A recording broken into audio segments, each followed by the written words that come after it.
Donc le monde arabe qui a beaucoup bougé ces derniers mois, Jean-Christophe Rufin, avec le recul qu'on peut déjà avoir depuis un an, de ce qui s'est passé en Tunisie et en Égypte, quelle est votre analyse de ces révolutions? Il y a d'abord eu cet espoir démocratique. Aujourd'hui, on parle beaucoup de cette menace islamiste ou supposée telle. Quelle est votre analyse avec un peu de recul? Moi, je n'ai jamais été très, très, très enthousiaste sur ces printemps arabes parce que... Ah bon?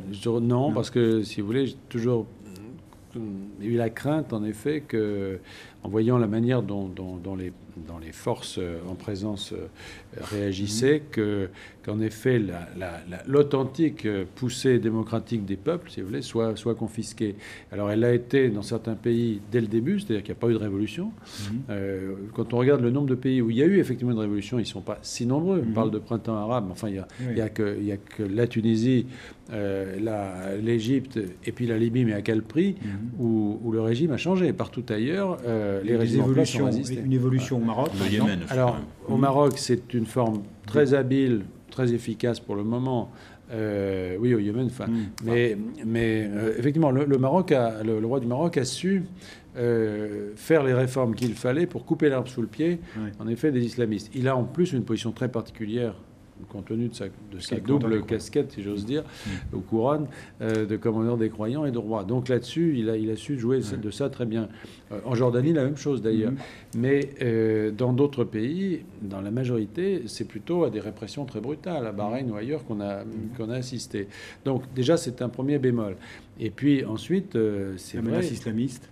Alors, justement, les forces qui se sont exprimées dans la rue, c'était des forces spontanées, mais elles étaient très peu organisées, très peu relayées et très peu soutenues de l'extérieur. Elles ne voulaient pas s'organiser d'ailleurs. Et alors, le résultat, c'est qu'aujourd'hui, le noyau dur, en termes d'organisation, c'est effectivement des forces assez radicales. Alors après, le terme d'islamiste, il est assez vague, parce que entre le parti Ennahda et puis Al-Qaïda au Maghreb, si vous voulez, on n'est pas dans le même univers.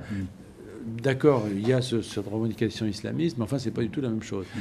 Il n'y a pas de classement à faire, mais vous parliez de la Tunisie, de l'Égypte, de la Libye. Est-ce qu'il y a parmi eux un pays dont l'évolution vous inquiète et vous préoccupe particulièrement? La Libye, on en a vu des conséquences, mais peut-être que ça peut être que passager. Le plus grave peut être ailleurs. Une Égypte déstabilisée, ça peut être géopolitiquement beaucoup plus conséquent. Est-ce qu'il y a...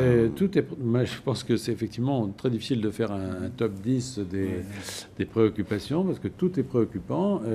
Visiblement, si vous voulez, et c'est d'ailleurs moi ce qui dès le départ m'avait freiné pour adhérer à l'affaire de l'intervention armée en Libye, c'est que malheureusement, avec une expérience assez longue dans l'humanitaire de ces changements de régime par la force, si vous voulez, par les interventions armées, on a bien vu que le problème n'est jamais uniquement de faire tomber le dictateur. Faire tomber le dictateur, c'est la première phase. Il faut être aussi stupide que Bush pour dire la guerre est finie quand Saddam Hussein est tombé. La guerre commence à ce moment-là. C'est-à-dire que le problème commence. Comment reconstruire une société? Donc en Libye, on a fait table rase de tout ça. On s'est focalisé sur Kadhafi. Une fois Kadhafi parti, tout est fini. Ben non, tout commence.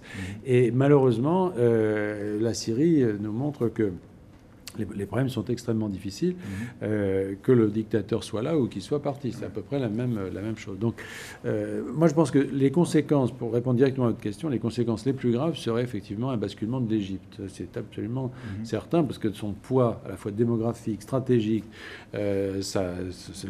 ces liens avec Israël sur lequel repose tout le processus de paix depuis des années. Oui, sur la stabilité de toute cette région. Toute la région. Donc tout ça, effectivement, serait complètement transformé par un basculement. Quoi qu'en Égypte, ça dépend de qui remporterait l'élection. Il y a un candidat qui est plus laïque, qui est Amr Moussa. Il y a un candidat islamiste modéré qui a reçu le soutien de certains libéraux. Enfin, voilà. Non, mais la question, c'était quel pays, j'allais dire, entraînerait les conséquences les plus graves s'il basculait complètement dans le chaos. Je pense que c'est l'Égypte. D'accord, on n'en est pas là.